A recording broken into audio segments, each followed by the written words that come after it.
Très bien, merci beaucoup, mesdames et messieurs. Bonjour, je suis très heureux d'ouvrir ce séminaire Erasmus+, consacré à la lutte contre l'illettrisme. Évidemment, j'aurais préféré qu'on soit tous réunis pour parler de ce sujet extrêmement important. Voilà, les circonstances sanitaires nous conduisent à faire autrement. Pour autant, je crois que l'enjeu qui nous rassemble ce matin n'en est pas moins décisif. J'aurai l'occasion d'y revenir.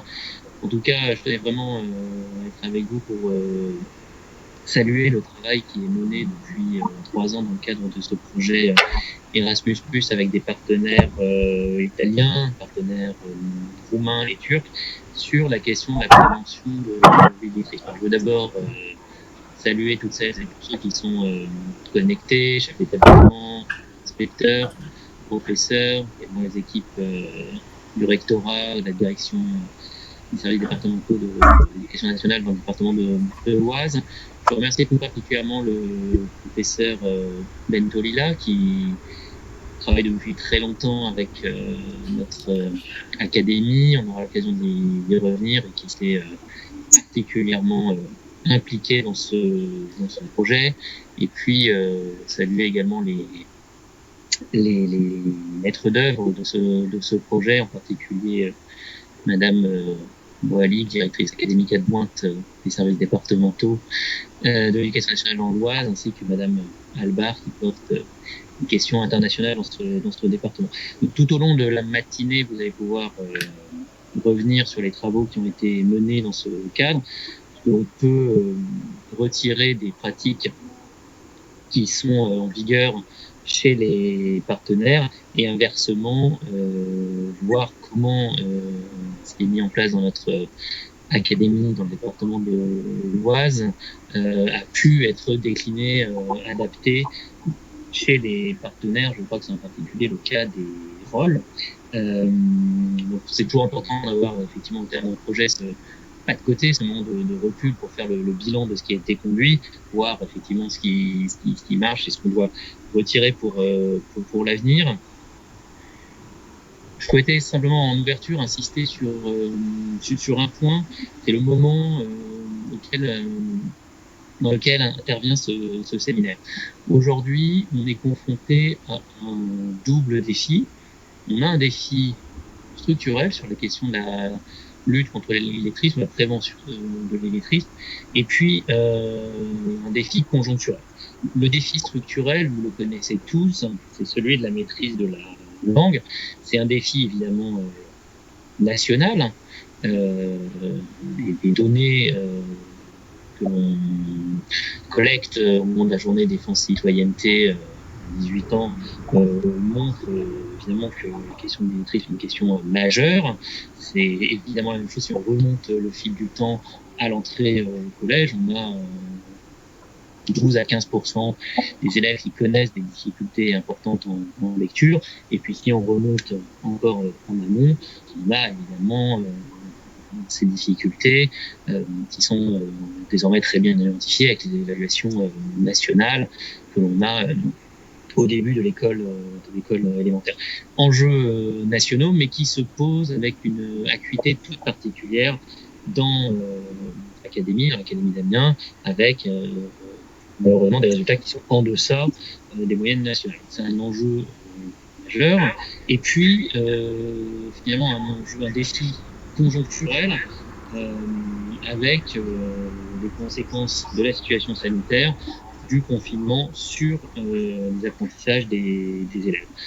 On commence à le voir, vous le savez évidemment, on commence à le voir nettement avec les résultats des évaluations de CP et de CE1 qui ont été menées en début d'année. Il y a un impact très net du confinement et c'est évidemment logique, c'était attendu, ça n'en est pas moins très grave, mais voilà, quand on a une année de CP qui a changé de nature au mois de mars, il y a évidemment des conséquences sur les apprentissages des élèves et malgré tous les efforts qui ont pu être faits par l'ensemble des personnels de l'éducation nationale sur la continuité pédagogique. Voilà, on sait bien que suivant les conditions familiales, la capacité des parents à accompagner leurs enfants, cette continuité s'est passée de manière différente. Là encore, l'impact est national, mais se pose avec une acuité toute particulière dans notre académie, où les fragilités que j'évoquais précédemment jouent à nous. Dans ce contexte sanitaire, on a toujours un double objectif. C'est d'abord évidemment la protection de la santé des personnels et des élèves, et puis en même temps la question des apprentissages, la poursuite des apprentissages, et puis évidemment une très grande vigilance sociale aux plus fragiles, aux élèves les plus fragiles. Et de ce point de vue-là, c'est une très bonne chose que le second confinement que nous connaissons depuis la rentrée des vacances de la Toussaint ce qui a traduit par effectivement un protocole sanitaire renforcé, mais néanmoins maintien de l'ouverture des écoles et des établissements scolaires. Pour les conséquences, on va dire à court, moyen et long terme, c'était quelque chose de très important. À partir de là, la question c'est celle des réponses que l'on peut apporter. Quand on parle de l'illettrisme en éducation nationale, l'enjeu c'est évidemment la prévention de l'illettrisme.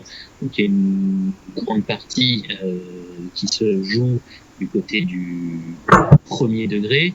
Le professeur Bentoula le dit très nettement dans le rapport qu'il a rédigé pour ce projet. La prévention de l'illettrisme au premier degré, évidemment l'enjeu décisif de la maîtrise des savoirs fondamentaux, c'est tout ce qui est mené depuis plusieurs années avec cette académie de Mayer, des classes dédoublées en CP et en CE1, les recommandations pédagogiques qui ont été diffusées par le ministère, l'enjeu de la maîtrise, l'extension du vocabulaire à l'école maternelle, et puis les questions de formation des professeurs, en particulier dans le cadre du plan français désormais. C'est un travail de long terme qui commençait à donner ses fruits. Aujourd'hui, c'est évidemment de continuer dans ce sens. Mais la réponse ne s'arrête évidemment pas au CP, au CE1. C'est un défi évidemment tout au long de l'école élémentaire. Et puis également au collège, ne serait-ce que parce que on a des élèves qui sortent de l'école élémentaire avec des difficultés et que faut tout faire pour les sortir, je reprends l'expression du professeur Bentoila, du couloir de l'illettrisme dans lequel on pourrait se retrouver au collège. De ce point de vue-là, il y a une nouveauté dans cette rentrée avec la mise en place d'un test de fluence dans le cadre des évaluations de sixième. L'enjeu est précisément de souligner cette question décisive, et puis bien sûr de pouvoir y apporter des réponses. Il y a beaucoup de choses qui se font au collège en matière de travaux sur cette question-là. J'ai eu l'occasion d'en voir dans plusieurs collèges de l'académie. C'est un point qui demande évidemment notre attention, parce qu'on voit que il y a effectivement des difficultés de lecture fluide à l'entrée au collège, et c'est un point aussi sur lequel le lien entre l'école et le collège est extrêmement important, et sur lequel les deux niveaux ont des choses à s'apporter mutuellement. Donc dans ce moment décisif, l'enjeu c'est évidemment de poursuivre, d'approfondir ces efforts à l'école, au collège, au lycée aussi. Il y a beaucoup d'initiatives qui sont menées dans l'académie. Je pense en particulier au rôle développé avec le CIFODEM. Il faut évidemment toujours continuer en portant nos efforts sur les bonnes questions, et gardant toujours en tête que la question de la maîtrise de la lecture, évidemment l'enjeu majeur, j'aurais pu commencer par là, évidemment sans maîtrise satisfaisante de la lecture. Je pourrais ajouter évidemment l'écriture, le calcul, le respect d'autrui, tous les autres apprentissages sont beaucoup plus difficiles, voire entravés. Donc voilà, si on veut aider les élèves à progresser, à s'épanouir pour devenir des adultes et citoyens libres et éclairés, ça passe évidemment par une maîtrise de la lecture, de l'écriture et du calcul. Je conclurai simplement en revenant sur la dimension internationale des travaux qui ont été conduits. Je crois que c'est toujours intéressant de pouvoir se croiser, échanger, s'ouvrir à d'autres pratiques, d'autres contextes culturels. On est tous immergés dans les travaux du quotidien, particulièrement en ce moment, de pouvoir s'appuyer sur travailler avec des chercheurs qui vont avoir voilà, ce recul critique, méthodique, et puis également travailler avec des partenaires sociaux. Je crois que c'est très utile pour progresser tout simplement. Et puis c'est aussi un signe d'ambition pour le territoire de l'Oise, pour le territoire académique, et une ouverture intellectuelle qui est finalement celle qu'on veut apporter à nos élèves. Il y a ce projet qui est mené, Erasmus+, qui est mené dans l'Oise. Il y a également des échanges qui se développent dans le département de l'Aisne avec le Québec. Voilà, c'est des choses très positives pour enrichir nos visions, et puis tout simplement progresser, parce que c'est ce qu'on doit aux élèves de l'académie. Je vous remercie en tout cas, et je vous souhaite une très belle matinée. Je vais rester un petit peu avec vous, après je devrais me déconnecter, mais je suivrai évidemment avec beaucoup d'attention le résultat des travaux, et puis plus largement de ce projet Erasmus. Merci beaucoup.